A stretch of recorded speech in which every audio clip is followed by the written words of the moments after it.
Well, after filing for bankruptcy several years ago, the city of Detroit is now undergoing a massive revitalization. And as Brian Sullivan tells us, Detroit is rebuilding and on the comeback trail thanks to the help of the city's public and private leaders.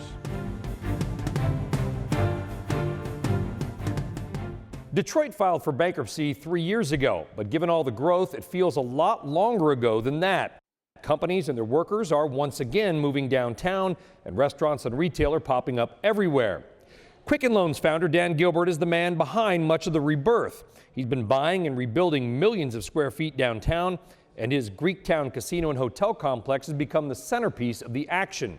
We asked Gilbert how much more still needs to be done. You're always trying to improve, no matter who you are, even New York City, I'm sure. They're always trying to improve things and get things better. So, here, certainly downtown, we've made, substantial progress, downtown, midtown. But the neighborhoods are just a huge part, or if not the majority part of Detroit. And so, you have to have jobs in the central core, because whether you live here or you live in the neighborhoods, these are where the jobs are. Even jobs in those neighborhoods are great, but we have blight coming down in the neighborhoods, and we have new residential neighborhoods actually going up for the first time in decades here. For the first time in 60 years, Detroit may have stopped shrinking. The population is holding steady, and local college graduates are sticking around instead of leaving the state to find opportunities elsewhere.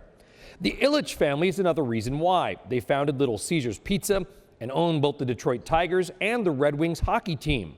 Their District Detroit program has committed more than $1 billion to build apartments, office space, retail, and a new hockey arena.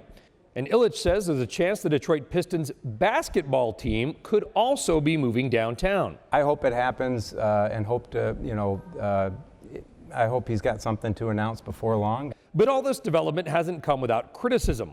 While downtown takes off, some complain that the poorer areas are again being forgotten. Gilbert says that criticism is unfounded. It's all connected. I mean, the only difference between the neighborhoods and downtown is, people's, when you look at a map and say, here's neighborhoods, here's downtown, but basically it's one city. The mayor has first of all done a great job of getting that blight down. To me, that was the number one thing that had to happen.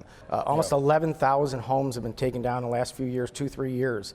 They needed to come down. There's a lot more to go. It's obvious there is still work to be done. Nobody's saying Detroit's comeback is complete, far from it.